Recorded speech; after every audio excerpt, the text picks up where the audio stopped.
The luminous streams of enemy fire crisscrossed the endless black of space, forming intricate geometric patterns that would have been beautiful if they weren't so deadly. Captain Eva Rostova watched with growing dread as yet another Terran fighter erupted into a brilliant orange fireball before dissolving into nothingness. The Synthes combat algorithms were getting more efficient with each engagement. More perfect, more unstoppable.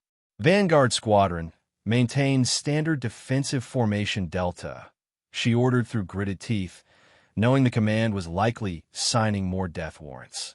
Hold your positions and prepare for coordinated counterattack on my mark. A voice crackled through her comm system, tinged with barely contained frustration. Captain, permission to break formation. I can get behind their flank if...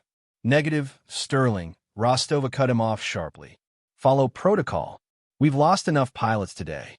Lieutenant Kai, Sterling's silence spoke volumes. He was the most talented pilot in Vanguard Squadron 12, perhaps in the entire Terran Confederacy fleet. But his disregard for standard combat doctrine made him as dangerous to command discipline as he was to the enemy. His simulation scores were off the charts, yet his field performance reviews were peppered with terms like erratic, unpredictable, and insubordinate. Still, Rostova couldn't help but wonder, as another Terran fighter disintegrated under precision Synthes fire, whether Sterling's instincts might be their only hope in a war they were rapidly losing. The Terran Confederacy had been locked in brutal conflict with the Synthes Imperium for nearly 7 years. What had begun as a border dispute over resource-rich systems had escalated into full-scale interstellar war.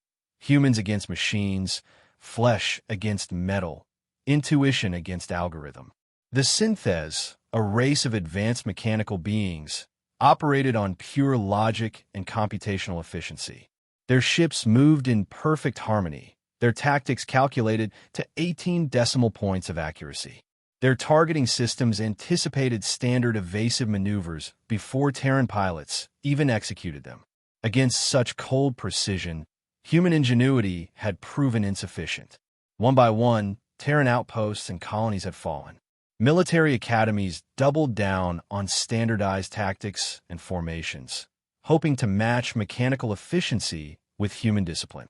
Strategic planning relied increasingly on predictive models and statistical optimization. Yet the losses continued to mount. Kai Sterling stared at the tactical display in his cockpit, watching the elegant dance of Synthes fighters as they systematically dismantled his squadron. Their movements were beautiful in their precision and utterly predictable to someone who had spent countless hours studying them instead of memorizing the TC combat manual. He knew exactly what would happen next. The Synthes would tighten their formation, create a 3-tiered offensive wave, and sweep through the Terran defense grid like a scythe through wheat. Captain Rostova would order a tactical retreat, losing at least 4 more fighters in the process. Another defeat to add to the growing list.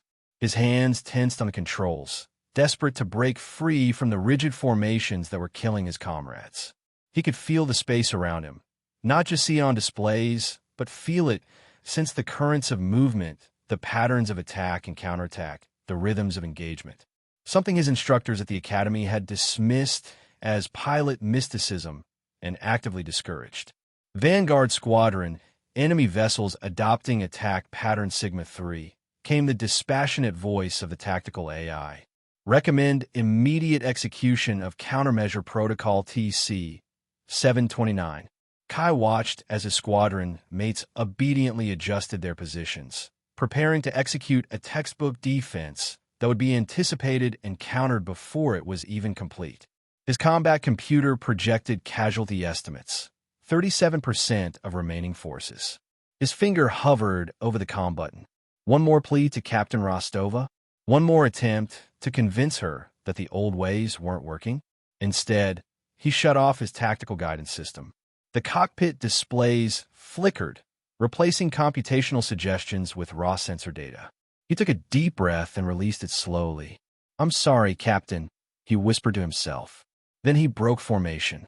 Kai's fighter peeled away from the defensive grid, accelerating on a vector that no combat manual would recommend. directly perpendicular to both friendly and enemy lines, before executing a sudden dive beneath the plane of engagement. Warning indicators flashed across his console as he pushed his craft beyond recommended stress tolerances. "Sterling," Rostova's voice was sharp with alarm. "Return to formation immediately." "That's an order." He ignored her, focusing instead on the flow of battle, letting his instincts guide his hands. The Synthes's response was immediate, exactly as he had anticipated. 3 interceptors broke from their perfect formation to track his unexpected movement, their targeting systems recalculating to predict his trajectory. But Kai wasn't following any trajectory a computer could predict. He felt the moment, sensed when to twist, when to roll, when to suddenly reverse thrust. His fighter moved like water, flowing around enemy fire rather than following the geometric evasion patterns taught at the academy. For 3 breathless seconds, not a single shot from the Synthes pursuers found its mark. In the command ship, Captain Rostova watched in disbelief as Sterling's fighter danced through impossible spaces, somehow anticipating the Synthes fire before it happened. Never had she seen a human pilot move like that, like he was improvising a dance rather than executing flight maneuvers. And then something even more unexpected happened. The Synthes formation, perfect and unbreakable from months of engagement, began to show signs of strain. The 3 interceptors pursuing Sterling were creating a gap in their defensive screen, and their movements seemed less coordinated, almost confused. "All units," she said, making a split-second decision that could end her career if she survived long enough to face a review board. "Follow Sterling's lead. Break formation and engage at will." "I repeat, break formation and engage at will." Across the battlefield, Terran pilots exchanged bewildered glances through their cockpit canopies. Break formation? Engage at will? The orders contradicted years of training and discipline. Yet the sight of Sterling's fighter, still untouched by enemy fire as it wove an impossible path through the Synthes fleet, was impossible to ignore. One by one, then in groups, the Terran fighters abandoned their rigid formations. Some attempted to mimic Sterling's fluid movements with varying degrees of success. Others simply reverted to the individualistic flying styles they had suppressed during years of standardization training. The effect on the battlefield was immediate and dramatic. The perfect Synthes formations, designed to counter equally predictable Terran maneuvers, began to falter. Their targeting algorithms, optimized for statistical probability rather than chaotic individualism, struggled to adapt. Captain Rostova seized the moment. "All units, focus fire on the command vessel. Use your instincts, not your computers." In his fighter, Kai had entered a state of perfect awareness. Time seemed to slow as he anticipated each enemy movement, each burst of fire, each potential threat. He wasn't thinking anymore. He was feeling the battle. When a gap appeared in the Synthes defenses, he didn't need a tactical computer to identify it. He simply knew it was there, and his hands guided his fighter towards it without conscious decision. "This is Sterling," he called out, surprising even himself with the calm in his voice. "I've found a path to their command ship. Cover my approach, but don't follow a pattern. Be unpredictable. Be human." Several fighters converged to provide cover, deliberately varying their approaches to confuse the Synthes targeting systems. Kai dove through the gap, corkscrewing his fighter through a lethal crossfire that should have been impossible to navigate. A direct hit rocked his vessel, damaging the port stabilizer. The fighter began to spin, but Kai worked with the spin rather than fighting it, turning the malfunction into an unpredictable spiral that carried him closer to the massive Synthes command ship. "Weapons lock," he murmured, more to himself than the comm system. His targeting computer offered a probability of success, 12.7%. He ignored it, trusting what he felt instead of what the machine told him. Kai fired. His missiles streaked toward the command vessel, following the exact trajectory he had sensed rather than calculated. They struck precisely at the junction between the ship's main propulsion system and its central processing node, a vulnerability no Terran analysis had identified, but that Kai had intuitively recognized during the battle. The explosion was spectacular, rippling along the command ship's hull as secondary systems failed. Across the battlefield, Synthes vessels suddenly hesitated, their perfect coordination faltering as centralized control algorithms were disrupted. "Now," shouted Captain Rostova, "all units, press the attack. Don't give them time to recalibrate." What followed was unlike any space engagement in the war's history. Terran fighters, freed from the constraints of doctrine, attacked with a creativity and adaptability the Synthes could not counter. Some pilots discovered hidden talents for unorthodox maneuvers.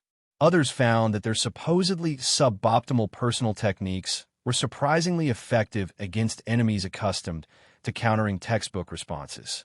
Within 20 minutes, the remnants of the Synthes attack force were in full retreat, leaving behind a debris field where once had been the pride of their fleet. In the aftermath, Captain Rostova's command vessel retrieved Kai's damaged fighter. When he climbed from the cockpit, exhausted but unharmed, she was waiting for him on the hangar deck. "That was either the most brilliant tactical innovation I've ever witnessed," she said, her expression unreadable, "or the most reckless disregard for chain of command in Confederate history." Kai stood at attention, prepared to accept whatever consequences awaited. "Permission to speak freely, Captain." Rostova's stern expression softened slightly. "After what I just saw out there, Lieutenant Sterling, I'd be a fool not to listen to what you have to say." "We've been fighting this war all wrong," Kai said, the words he'd been holding back for years finally flowing freely. "The Synthes predict our movements because we've made ourselves predictable. We've been trying to outmachine the machines, and it's killing us. But there's something they can't calculate, can't predict, can't quantify." He tapped his chest. "This, human intuition, the feeling of space, the dance of combat that can't be reduced to algorithms." Rostova studied him for a long moment. Around them, other pilots were gathering, their faces showing a mixture of awe and skepticism. "You realize the command will never accept this," she said quietly. "They've invested years in standardizing our combat doctrine." "They'll have to accept it," Kai replied with quiet confidence, "because it's the only way we're going to survive this war." The debriefing session following the unexpected victory was tense and contentious. Kai found himself standing before a panel of senior officers, including the imposing figure of Admiral Thorne himself, a legendary commander with 50 years of service and an unwavering commitment to military tradition. "Lieutenant Sterling," the Admiral began, his voice gravelly with age and authority, "Captain Rostova's report claims you disobeyed direct orders, abandoned formation during active combat, and encouraged other pilots to do the same." He leaned forward, steel-gray eyes boring into Kai. "That's grounds for court-martial under normal circumstances." Kai stood rigidly at attention. "Yes, sir. However," the Admiral continued, "she also reports that your actions resulted in the most significant Terran victory in 3 years, with casualty rates 62% below projections." He tapped a datapad on the table before him. "Care to explain how disobeying every principle of space combat doctrine achieved these results?" Kai took a deep breath. "Sir, our doctrine was developed for human opponents with human psychology. The Synthes don't think like us, they calculate. They've studied our patterns and can predict our standardized responses with mathematical precision." He stepped forward and activated the holographic display in the center of the briefing room. "With your permission, sir?" Admiral Thorne nodded curtly. Kai brought up the battle footage, highlighting the initial moments when he broke formation. "Here, you can see the Synthes response. Their formations immediately try to compensate using standard algorithms. But when I began to fly differently, they couldn't adapt quickly enough." "Differently?" Another officer interjected. "Lieutenant, your flight path violates basic principles of spatial dynamics and tactical positioning. According to our simulators, what you did shouldn't even have been possible." "That's exactly the point, sir," Kai replied earnestly. "The simulators are programmed with the same assumptions as Synthes targeting systems. They can't account for human intuition, for flying by feel rather than calculation." The officers exchanged skeptical glances, but Admiral Thorne's expression had grown thoughtful. "Continue, Lieutenant." Over the next hour, Kai outlined what he had come to call chaos flow, an approach to space combat that prioritized unpredictability and intuitive response over planned maneuvers and formations. He described how pilots could learn to sense spatial relationships rather than calculate them, to anticipate enemy movements through intuition rather than prediction algorithms. When he finished, the room was silent. Finally, a younger officer at the end of the table spoke up. "This is fascinating theoretically, Lieutenant, but it can't be taught. What you're describing is essentially telling our pilots to feel the force like characters in ancient entertainment holos. We need systematic approaches that can be replicated across the fleet." Before Kai could respond, the briefing room door slid open, admitting a tall, thin man with intense eyes and Admiral Thorne's prominent jawline, though clean-shaven in contrast to the Admiral's traditional beard. "Actually, that's not entirely accurate," the newcomer said, striding into the room with a data crystal in hand. "I've been analyzing Lieutenant Sterling's flight data, and while it appears chaotic at first glance, there are underlying principles that could potentially be identified and taught." Admiral Thorne's expression hardened. "Dr. Eris Thorne, this is a closed military briefing. Your civilian consultant status doesn't grant access to this level of discussion." The younger Thorne met his father's gaze without flinching. "My clearance was upgraded last month when I was assigned to the Unconventional Warfare Research Division. And you should be glad I'm here because Lieutenant Sterling's flight patterns show exactly the kind of breakthrough we've been looking for." He inserted the data crystal into the briefing room system, and new images appeared in the holographic display, complex mathematical models overlaid with Kai's flight path from the battle. "What Lieutenant Sterling intuitively discovered," Dr. Thorne explained, "is that synthesized combat algorithms operate on quantum probability matrices with fixed update intervals. There's a microscopic lag between observation and response, imperceptible to human reflexes, but apparently not to human intuition when properly attuned. Sterling was unconsciously exploiting these gaps, creating what I would call algorithmic blind spots that the synthes literally cannot see until it's too late." The officers leaned forward, suddenly much more interested as the conversation shifted from mystical-sounding feelings to exploitable enemy weaknesses. Admiral Thorne studied his son with a mixture of professional interest and personal wariness. The two had been estranged for years, their relationship strained by the younger Thorne's rejection of military service in favor of theoretical physics and his outspoken criticism of the Confederacy's increasingly rigid approach to the war. "You're suggesting this could be systematized?" the Admiral asked. Dr. Thorne nodded. "With the right training approach, yes. Not easily, and not for everyone. It would require fundamentally rethinking how we train pilots. But Lieutenant Sterling isn't some statistical anomaly. He's showing us a new way to fight." Admiral Thorne turned his attention back to Kai. "And you believe you could teach this chaos flow to other pilots?" "Some of them, sir," Kai replied honestly. "Those willing to unlearn certain habits and trust their instincts. Captain Rostova's data shows that several pilots in my squadron began to adapt during the battle with varying degrees of success." The Admiral fell silent, weighing decades of military tradition against the undeniable results of the recent engagement. Finally, he straightened in his chair. "Lieutenant Sterling, effective immediately, you're assigned to special project status under joint supervision of Captain Rostova and Dr. Thorne." He pronounced his son's title with just a hint of lingering disapproval. "You have 3 weeks to develop a training protocol and demonstrate its efficacy with a test group. If successful, we'll consider broader implementation." He fixed Kai with a stern look. "But understand this, Lieutenant.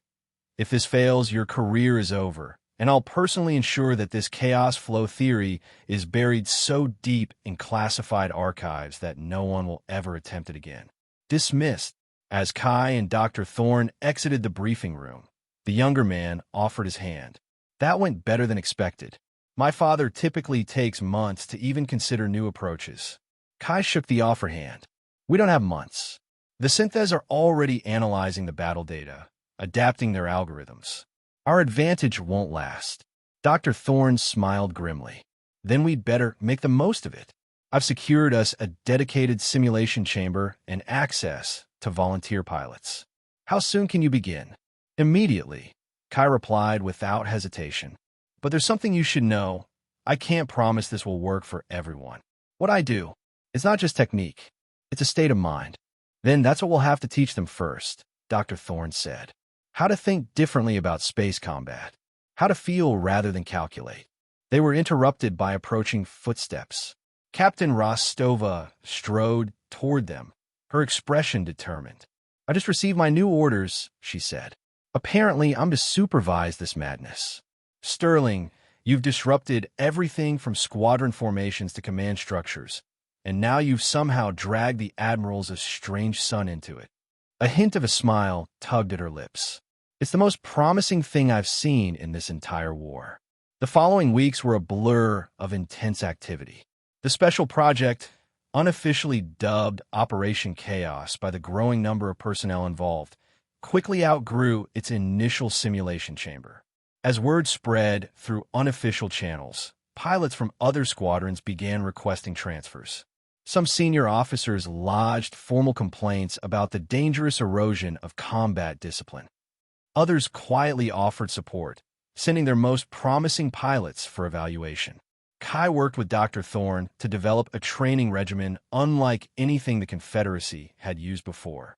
Traditional flight simulators were reprogrammed to provide less data, forcing pilots to rely more on visual cues and intuition. Meditation techniques, once dismissed as mystical nonsense, became part of daily preparation. Pilots were encouraged to fly simple courses with their eyes closed, sensing the space around them through subtle cues of pressure and momentum. Many failed. Some experienced pilots, too deeply conditioned by years of doctrine, couldn't adapt. Others lacked the intuitive spatial awareness necessary for chaos flow. But a significant minority, about 1 in 5, showed promising results, particularly among younger pilots whose habits were less ingrained. Captain Rostova proved a surprisingly effective advocate, shielding the project from administrative interference and translating Kai's sometimes abstract concepts in a language military commanders could understand and accept. Her own attempts to master chaos flow yielded mixed results, but her analytical understanding of its principles made her invaluable in refining the training process. The breakthrough came 16 days into the training program, during a high-fidelity combat simulation.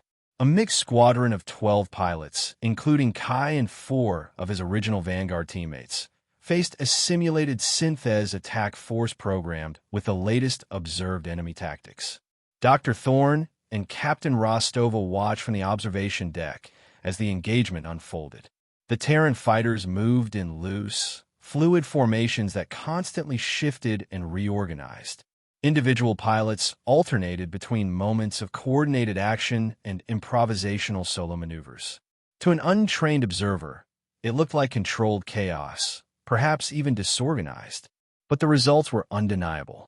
The simulated Synthes forces, despite superior numbers and firepower, struggled to establish targeting locks or execute their usual envelopment tactics.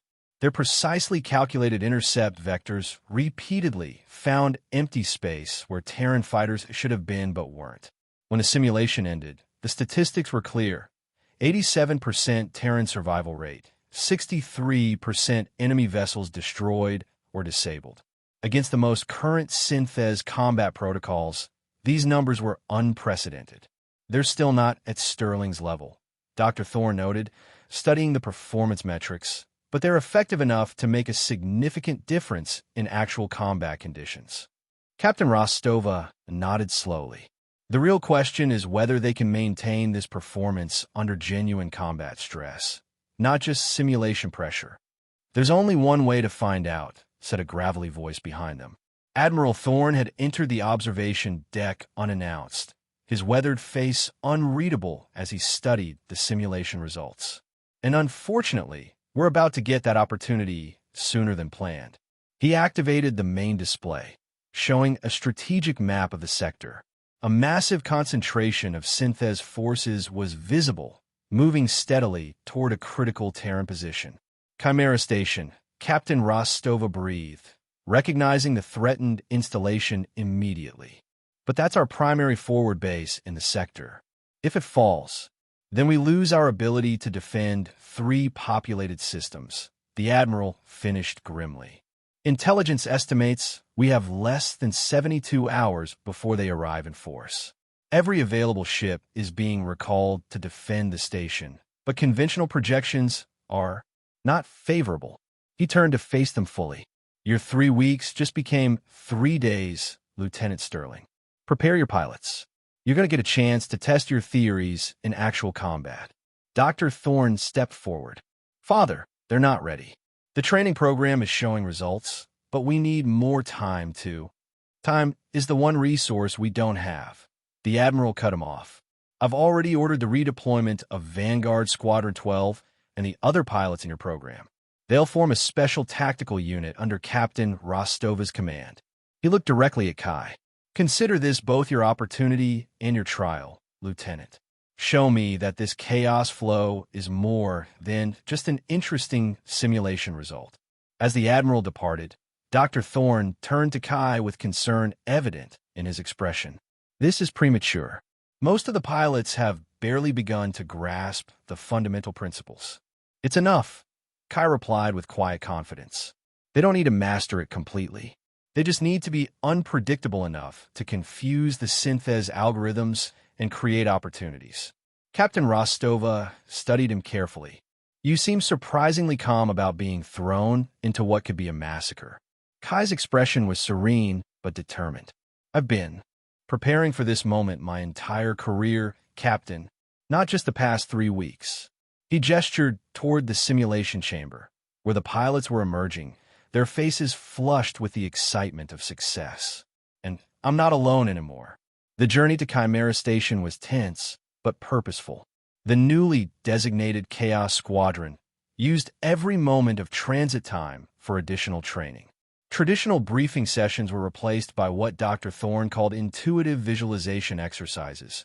Pilots would collectively study synthèse battle tactics, then close their eyes and visualize possible responses, not as planned maneuvers, but as dynamic flows of movement and energy. Captain Rostova, initially skeptical of these unorthodox methods, found herself increasingly convinced as she observed the pilots developing an almost unconscious coordination. They began to anticipate each other's movements without explicit communication, responding to subtle cues that wouldn't have registered in traditional combat doctrine. When they arrived at Chimera Station, they found a desperate situation unfolding. The massive space station, a critical hub for both military operations and civilian transport in the sector, was surrounded by a hastily assembled defense fleet. Ships of every class and configuration had been called into service, creating a motley but determined force. Admiral Thorne's flagship, the TC Indomitable, served as the command center for the defense. As Chaos Squadron approached, they received a direct communication from the Admiral himself. Captain Rostova, Lieutenant Sterling, he acknowledged, his expression grave. Synthèse forces will arrive within 6 hours. Their fleet composition suggests a full-scale assault with the intent to destroy rather than capture Chimera. We've positioned our conventional forces according to standard defensive protocol. He hesitated, clearly uncomfortable with his next words. Your squadron has been assigned to Sector 7, nominally as a reserve force. However, you are authorized to deploy according to Lieutenant Sterling's tactical assessment when engagement begins. The unspoken message was clear. Prove your theory works, or stay out of the way of conventional forces. As the hours ticked by, tension mounted throughout the defensive fleet. Kai gathered his pilots for a final briefing in the squadron ready room aboard Chimera Station. This isn't just another battle, he told them, his voice calm but intense. What we do today could change the course of this war, but only if we truly commit to what we've learned. He activated the holographic display, showing the massive synthèse fleet approaching. A perfect formation of vessels arranged in geometric patterns optimized for mutual support and overlapping fields of fire. They're beautiful in their way, he continued. Perfect, precise, and that's their weakness. We won't beat them with better formations or faster ships or more powerful weapons. We'll beat them by being what they can never be: unpredictable, intuitive, human. He looked at each pilot in turn. Some he had known for years. Others had joined the program more recently. All showed the same mixture of nervousness and determination. When we launch, forget everything you were taught about proper engagement protocols. Feel the space around you.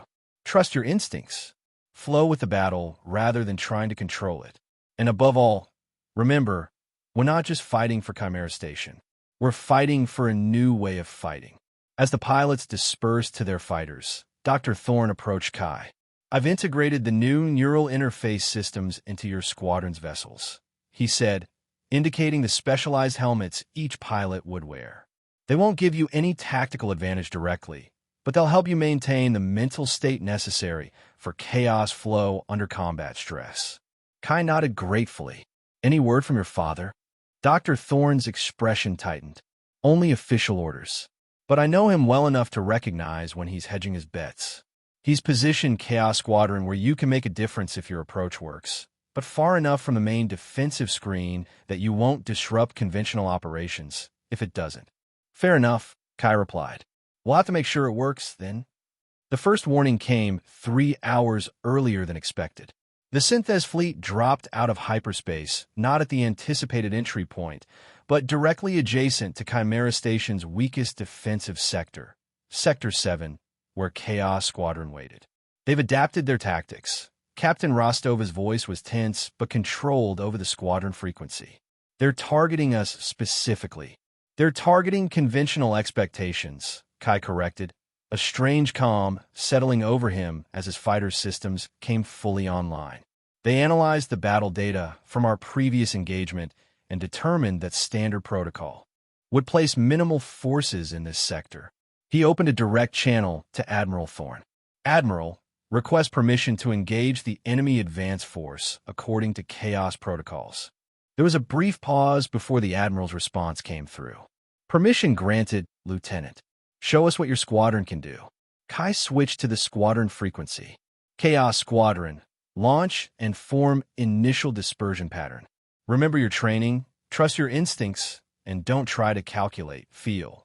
12 fighters streaked from Chimera's hangar bays, quickly spreading into what appeared to be a random scatter of vessels with no discernible formation or tactical purpose. The lead elements of the Synthes fleet, sleek, angular ships that moved with machine precision, immediately adjusted their approach, targeting algorithms attempting to identify the pattern in what seemed like disorder. But there was no pattern to find. Each Chaos pilot was flying according to their own intuitive understanding of space and movement, creating a constantly shifting, unpredictable swarm that defied algorithmic prediction. The first volleys of Synthes fire streaked harmlessly through empty space where fighters should have been according to standard evasive protocols, but weren't. The counterfire from Chaos Squadron was equally unorthodox, pilots firing not at where enemy vessels were, but at where intuition told them the Synthes would be moments later, anticipating movements that hadn't yet begun. Across the tactical network, stunned silence gave way to cautious optimism as the initial engagement statistics filtered through. Chaos Squadron was not only surviving, but inflicting damage on a numerically superior enemy force. Emboldened by this early success, Admiral Thorne made a bold decision. "All defense forces, this is Admiral Thorne. Conventional formations are to be maintained in sectors 1 through 6. However, I am authorizing all fighter squadrons to adopt Chaos protocols if pilots are comfortable with the approach." Throughout the defensive fleet, pilots who had heard rumors of the experimental tactics now had official permission to try them. Not all did. Many veteran pilots preferred the certainty of established doctrine. But a significant minority, particularly among younger crew members, embraced the opportunity. The result was a defensive screen that became increasingly difficult for Synthes forces to predict or counter. Where they expected uniform resistance, they encountered pockets of conventional tactics interspersed with zones of chaotic, intuitive combat that their algorithms struggled to analyze.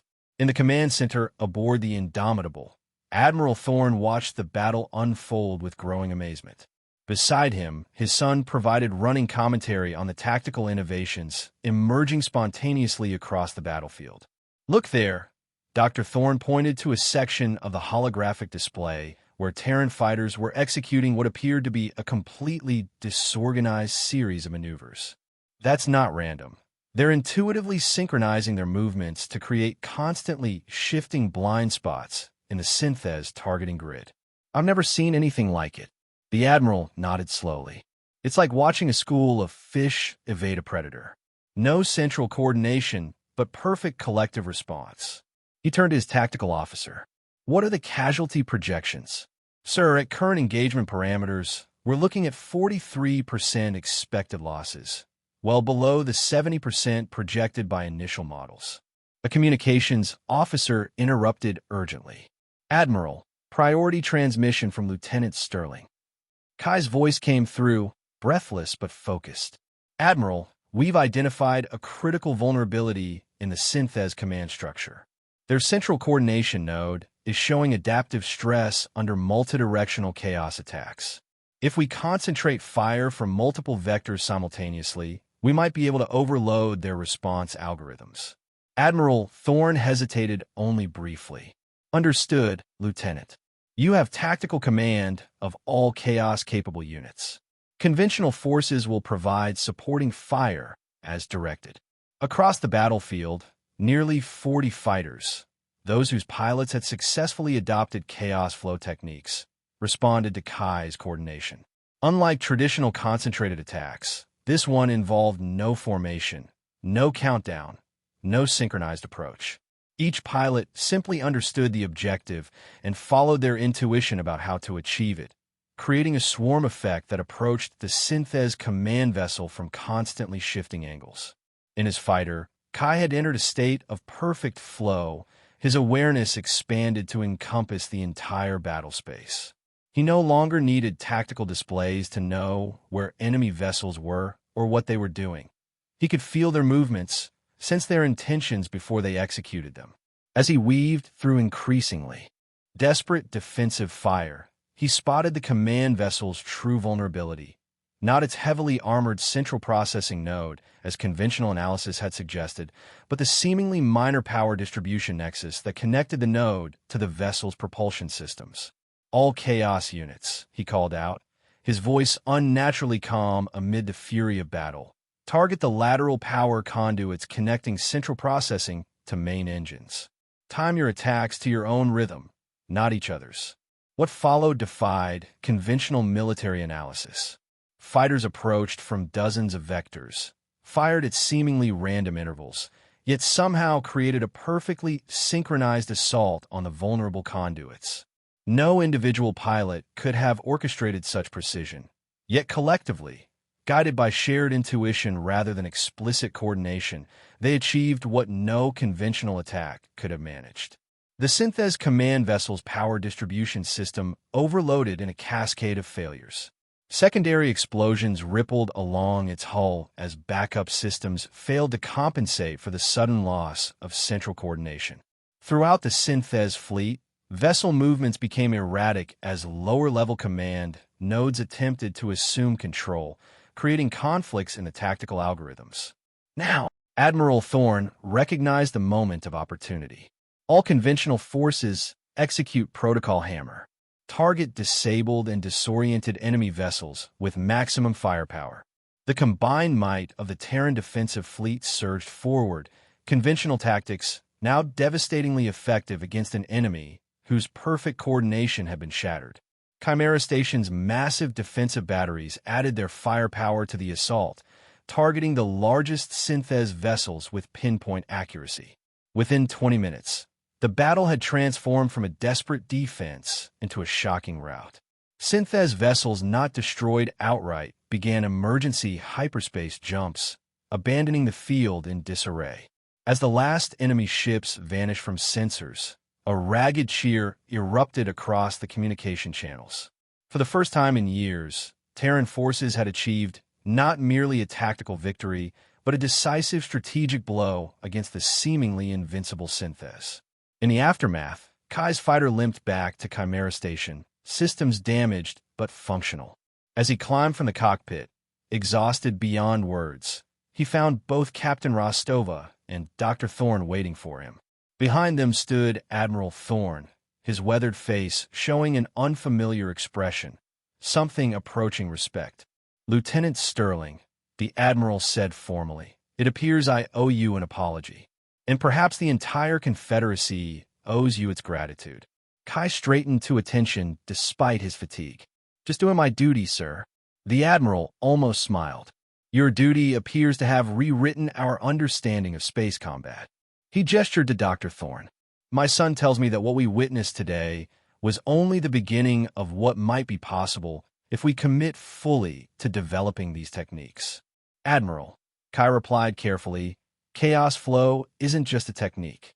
It's a philosophy, a recognition that human intuition, properly trained and trusted, can outperform even the most sophisticated algorithms." "So, I'm beginning to understand," the Admiral acknowledged, "which is why I've decided to establish a new division under joint military and scientific direction. The Academy of Unconventional Tactics will be tasked with fully exploring and developing these concepts." He looked between his son and Kai, the decades-long tension between military tradition and scientific innovation visibly easing in his expression. "Dr. Thorne will oversee the research aspects. Captain Rostova will handle operational integration. And you, Lieutenant Sterling, or rather, Commander Sterling, effective immediately, will serve as Chief Tactical Instructor." Kai's exhaustion momentarily gave way to surprise. "Commander? Unless you'd prefer to remain a lieutenant," the Admiral said dryly. "The promotion comes with the understanding that your primary responsibility will be teaching others what you know, what you feel about this chaos flow. The Confederacy needs more pilots who can do what you did today." Over the following months, the Academy of Unconventional Tactics grew from a hastily repurposed section of Chimera Station into a fully realized institution. Pilots from across the Confederate fleet applied for admission, though many were turned away after initial screening revealed they lacked the necessary intuitive capabilities. Dr. Thorne's research team developed increasingly sophisticated neural interface systems that helped pilots achieve and maintain the distinctive mental state required for chaos flow. Captain Rostova, soon promoted to Commodore, created a new tactical framework that allowed conventional forces to operate effectively alongside chaos units, maximizing the strengths of both approaches. And Kai found himself in the unexpected role of teacher, guiding others along a path he had discovered through instinct rather than instruction. The most challenging aspect wasn't demonstrating techniques or maneuvers. It was teaching pilots to unlearn their conditioning, to trust feelings over calculations, to embrace the unpredictable nature of combat rather than trying to impose order upon it. "Don't think about what you're going to do," he repeatedly told his students. "Feel what needs to happen, then let it happen through you." Some grasped this concept immediately, their natural instincts having been merely suppressed rather than eliminated by conventional training. Others struggled for weeks before experiencing their first breakthrough moments. A significant minority never managed the transition at all, eventually returning to conventional squadrons where their disciplined approach still had value. 6 months after the Battle of Chimera Station, the war had entered a new phase. The Synthes, having suffered their first major defeat, responded as any logical entity would. They adapted. Their ships began to incorporate more randomized elements in their attack patterns, attempting to mimic the unpredictability of chaos flow. Their targeting systems were upgraded to account for a wider range of possible evasion trajectories. But there was a fundamental limitation to their adaptation. No matter how sophisticated their algorithms became, they remained algorithms, systems built on calculation rather than intuition, on probability rather than possibility. They could approximate chaos, but they couldn't truly embody it as human pilots could. In the command center of the newly commissioned TC Intrepid, Admiral Thorne studied the latest intelligence reports with Dr. Thorne and Commodore Rostova. The holographic display showed Synthes fleet movements throughout the sector, revealing a strategic retreat from several previously contested systems. "They're consolidating," Commodore Rostova observed. pulling back to defensible positions rather than pressing the offensive. Dr. Thorne nodded. Their adaptation has been impressive, but insufficient. Our analysis suggests they've reached the theoretical limits of their current algorithmic framework. To truly counter chaos flow, they would need to fundamentally redesign their entire approach to combat, perhaps even their basic consciousness architecture. Admiral Thorne's weathered face showed cautious satisfaction. Then we've achieved what seemed impossible a year ago. We've forced the Synthes to react to us, rather than constantly scrambling to counter their innovations. He turned to a communication officer. Status of Operation Windstorm? Ready to commence, Admiral. Chaos Squadrons pre-march, Diana, and Helios are in position. Conventional forces standing by for coordination phase. The Admiral nodded decisively. Proceed as planned. Across the sector, Terran forces launched the first major offensive of the war. At the vanguard were the graduates of the Academy, pilots trained in chaos flow, organized into specialized squadrons that operated according to principles unimaginable a year earlier. And in the lead squadron, still flying by instinct rather than calculation, Commander Kai Sterling felt a profound sense of vindication mixed with humility. The technique he had discovered through desperation had evolved into something far beyond his original concept. Each pilot brought their own unique interpretation to chaos flow, their individual intuitions creating a collective approach that was constantly evolving, impossible to predict or counter. As his fighter entered the engagement zone, Kai opened a channel to his squadron. Remember, what matters most isn't victory in this battle, but proving that humanity's greatest strength lies not in becoming more machine-like, but in embracing what makes us uniquely human. Our intuition, our creativity, our beautiful unpredictability. He closed his eyes briefly, feeling the currents of space around him, sensing the movements of both friendly and enemy vessels without needing to see them on tactical displays. Chaos Squadron, engage at will. Flow like water, strike like lightning. And remember, the machines may calculate, but only we can truly dance. 3 years after the Battle of Chimera Station, a formal peace delegation from the Synthes Imperium arrived at Terran Confederate headquarters. The terms they offered reflected a new reality. Neither side could achieve total victory, but the balance of power had shifted decisively. The Synthes would withdraw from contested border systems, establish demilitarized zones, and recognize Terran sovereignty over disputed colonies. In exchange, they requested access to certain technical specifications, not for weapons or defenses, but for the neural interface systems developed by Dr. Thorne.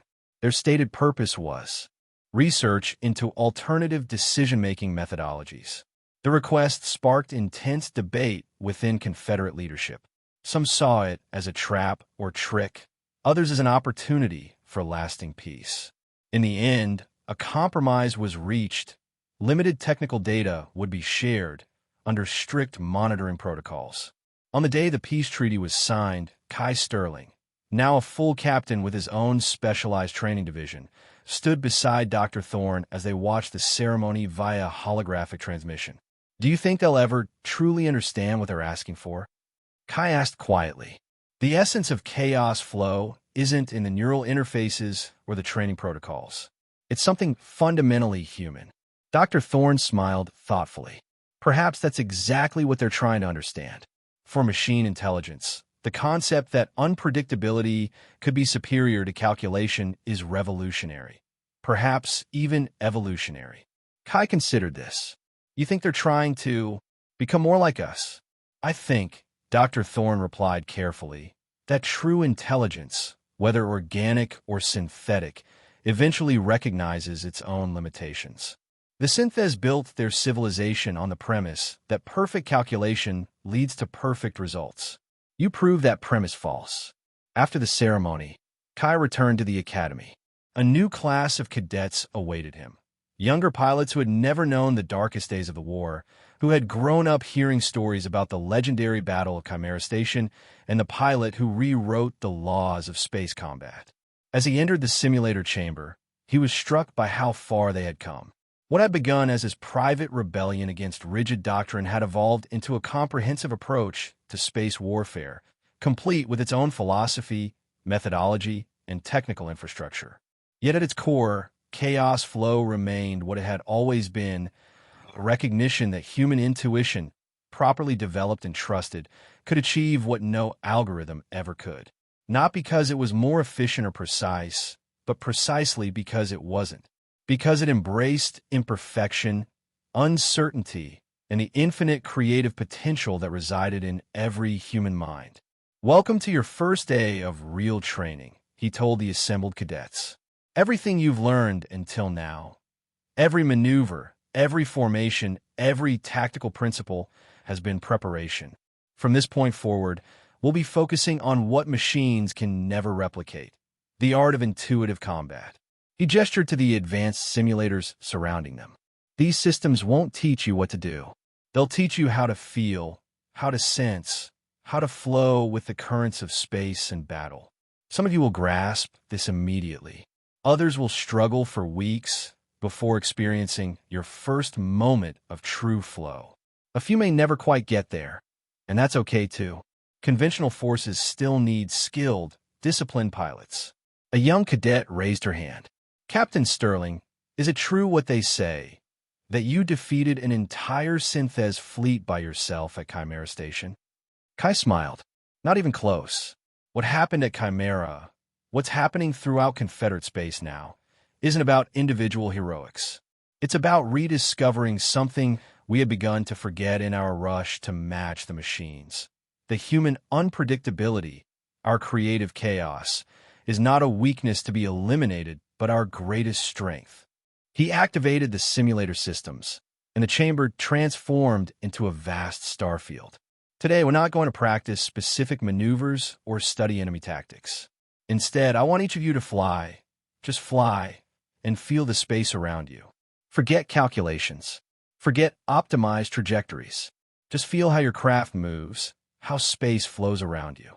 As the cadets entered their simulators, Kai watched with quiet satisfaction. The war wasn't truly over. Perhaps it never would be entirely.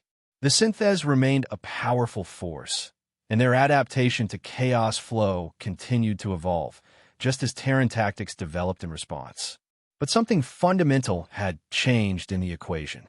Humanity had reclaimed its confidence, its belief in its own unique strengths. They had stopped trying to outmachine the machines and instead embraced what made them different, what made them human.